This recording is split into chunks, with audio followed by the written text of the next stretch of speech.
In this episode, we're talking tips that your air talent can use to get the best out of their website and social media pages. This is Better Radio Websites, the podcast for radio professionals who want to see their website generate more traffic and revenue. Each week, your host, Jim Sherwood, and his special guests give you time-tested tips and secret tricks to ensure your radio station dominates digital in your market. Here we go. Hi, it's Jim, and thanks a lot for tuning in to Better Radio Websites. It does mean a lot that you tune in each week. Thank you so much. If you haven't subscribed yet, be sure that you do that. And if the tips that we give you each week are bringing any value to you, leave us a comment or send us an email, jim@skyrocketradio.com. Well, I started my radio career back in 1988, right in high school. And after spending some time in the Navy, I was doing a full-time on-air show by 1995, 1996. And back then, gosh, it was so different. We did a 3 to 4 hour show. And then before that, we did our show prep. And then after, we maybe did some commercials and went on remotes. And that was basically our day. But, the biggest part of doing a show back then was the hours of show prep. Gosh, if you were lucky, you had a show prep service that the radio station bought or had via barter or something like that. But if you didn't have that, well, then you were left to, go through magazines and watch entertainment. Back then, the internet was at its infancy. I mean, if you had AOL and if you had, you had dial-up. Remember that? And so it took forever to do any kind of show prep. Not the case nowadays. And I kind of think to myself, if I had a regular show these days, what would I do? Well, using digital tools for show prep would probably be the number one thing that I would do. I can think of about 24 websites right now that I could get information from. Would I sign up for their email blast or follow them on social media? I might, but really what I would do is I would go to the website, find out if they have an RSS feed, and then I would take that and put it into an RSS reader. Google has one. There's Feedly.com. And then what I use personally is an app called Newsflow for Windows. So you take all of these RSS feeds from all of these different sources and you stick them in one of these RSS readers, and then they show up kind of as a newspaper. So you've basically created your very own prep service from the sources that you choose where you want to get information from. And they're all absolutely free. And so you can use these for to get all kinds of great information about artists and news, national news, local news as well. Now, I would take that information and I would kind of build my daily blog off of that. Yeah, I would use it for show prep. I'd be making all of those notes, but I'd also do a blog. Now, we were blogging back in the late 90s when I was at Clear Channel. We were forced to do it, so nobody liked it. Not at all. Everybody actually just absolutely loathed it, and it was horrible. Things have kind of changed for me now being in this website business because I can see how blogging can increase ratings for your show. It shows that you're a personality that's actively engaged in your audience and community and not some voice-tracked robot that, you can find anywhere. Now, I didn't get it way back then. I didn't get into the radio business to write things. Nobody did. But radio is becoming a media business, not just a radio business. So today and tomorrow's broadcaster has to be the master of all media and not just writing. It's got to be video. It's got to be audio. It's got to be podcasting. I mean, to get in the business these days, you really do have to be a master of all of those things, at least dirty in them. All right. So if you're going to make a blog, make it about something that interests you. It doesn't have to be a general topic type of atmosphere. Make it something that's all about you. Give your opinion on the local and national topics, of course, without crossing lines and being controversial to a major extent.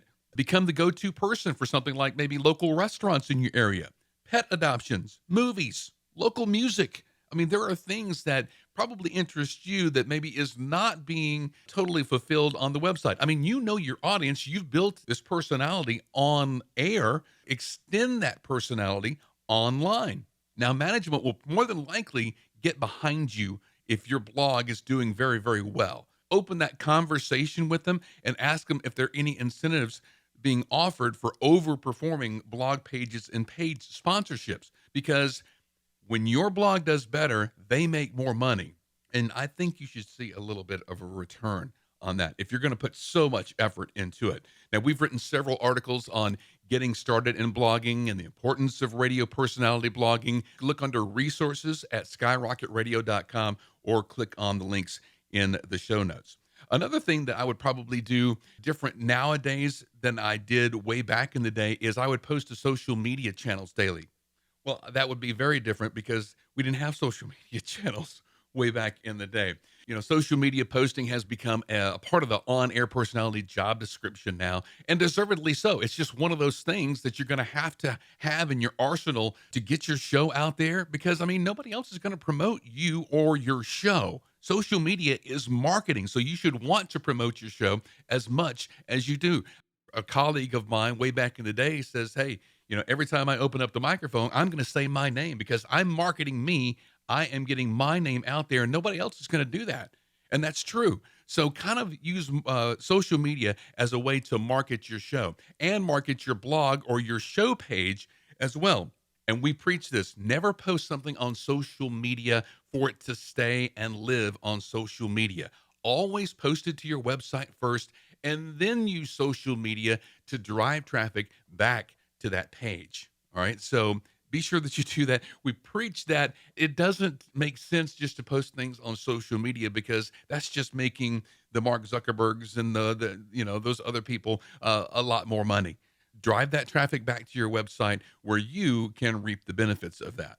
Also, reply to social media posts. One of the biggest things that sets social media moguls apart from the rest is actually engagement. Don't just think of social media as a place to show a message and then leave it there, or just get traffic back to the website.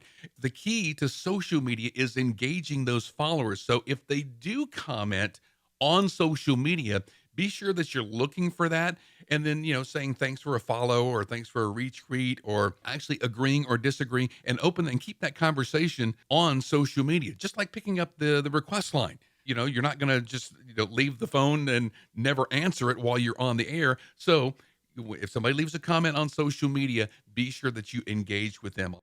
Many personalities do not use this effectively. They miss out on the opportunity to add more followers as well, because if someone posts a comment and then you don't reply to it, well, those folks become disenchanted with you and your show. So they may not even listen to your show because you didn't comment to them.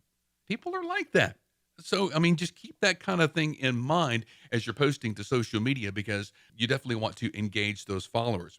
One thing that I would do different nowadays is do more video content. Of course, it was so much more difficult way back in the day because, you had to transfer from tape and then the editing was clunky and, it's just horrible. But now you have a video camera and a video editing machine right at your fingertips. You can do the entire thing on your phone. Now, this is going to set an elite radio personality apart from everybody else in your market, okay? It takes you to the next level to become a regular video. No, you don't have to be a video blogger, but just every so often pick up the phone and talk to your listeners via video. Tell them about your day. Tell them about this thing that you saw in traffic. You can put it on Facebook. You can put it on YouTube, Facebook Live, Twitch, Instagram, and don't plan for produced perfection. That is one of the biggest stumbling blocks for especially folks in radio, because we want everything to be perfect. Our 30 and 60-second spots, they're perfectly produced. Every sound effect is in the perfect place, and the music is perfect. Whenever you're doing video, don't plan for that. Because if you've actually noticed, even movie studios now, they're doing more handheld work because people are just becoming more used to that. There is no video on TikTok that is perfectly produced. All right. It's all handheld stuff, and we're getting used to that. So just pull out your phone and talk to your audience. Now, there are some things that you can just do on occasion, or there's even actually some features that you can start building into your show that could mean more sponsorships down the road. I mean, yeah, you can do the behind the scenes thing at the radio station with off mic moments, or maybe taking a phone call off air and then videoing, you talking with a listener or whatnot. You can do live remote breaks, local restaurant reviews, pet of the week adoption at a local animal shelter, visit a business of the week, interviewing local bands either in studio or backstage or whatever. Backstage meet and greets, you video those. Maybe review local destinations like parks or stadiums or walking and biking trails. Just do kind of, just get outside and have people see you doing things out and about in the community. Now, the morning show at WRIF in Detroit, they've been doing quick videos of calls and bits in the studio. After their second video, they landed a sponsor and they've been sold out ever since 2017. Yeah, they've been doing this for nearly 5 years now.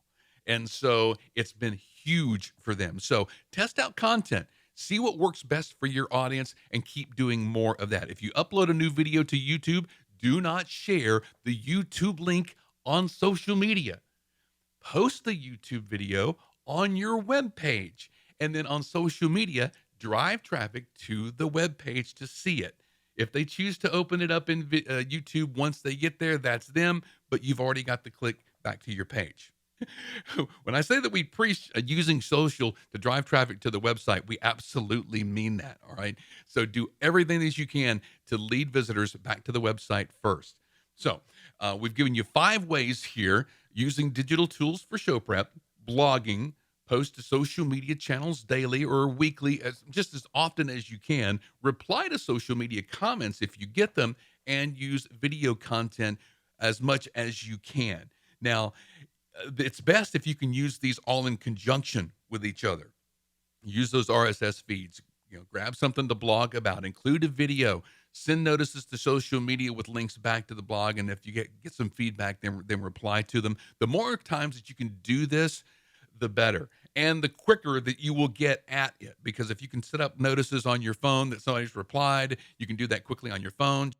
And these tips may sound like, okay, we do a show now, and then we get off, and then we have 8 or 9 other hats that we wear during the day. I don't see how we're going to be able to do this. Well, gosh, moving forward, you just kind of have to. If you do a regular show at a radio station, you really need to be doing all of this, because we're no longer, sitting in front of a microphone and doing every break live now. If you're going to voice track your show and it takes you, 40 minutes to do a 5-hour show, then, I mean, gosh, you got 4 hours there to do all of this other stuff. Even if you wear multiple hats, if you have a show, promote that show. Take your career to the next level by doing these extra little tidbits that kind of, if you're at this level number 2 or number 3 right here, doing these other things are going to take your show to level number 8 or number 10. All right. Be up there at the top. Make your shift into a living, breathing show. Wasn't that Shotgun Tom Kelly who said back in the day, no, I don't do a shift. You don't pay me to do a shift. I come in to do a show. And that's always stuck out with me. And I've seen folks with shifts get replaced with shows. These folks that just kept on doing the same old, day after day after day, and they just became this voice track robot that they could be easily replaced. Really take these tips into consideration as you move forward with your show. I hope these tips have helped. If they have, please reach out to us. Jim at skyrocketradio.com. Leave a comment below. Give a thumbs up wherever you are getting this podcast. We really, really appreciate it. Have an awesome week making your radio station website better. We'll see you next time. Thanks for listening to Better Radio Websites. Inspired by today's episode? Be sure you are subscribed and share this episode with a friend. Visit skyrocketradio.com/podcasts for more episodes as well as show notes for this episode. Need help starting or making your station website better? Visit skyrocketradio.com.